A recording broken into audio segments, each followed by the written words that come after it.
And good morning guys. Si lola mo ay magtitimpla ng drip coffee. Ang bango. Yan ay Sagada coffee. Yan, sarap niyan. Yan ang kino-coffee ng lola mo. Black coffee sa umaga. Titimplahin ko yung isang drip coffee sa 2 cup. Pwedeng 2 tao ang iinom kasi ako hindi na masyadong minom ng dark.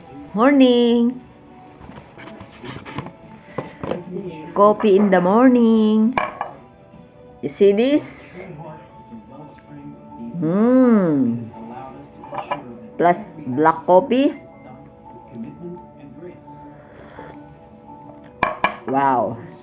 Strangers in the night.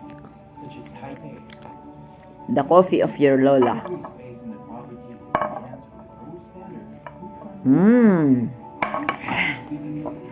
Thank you guys.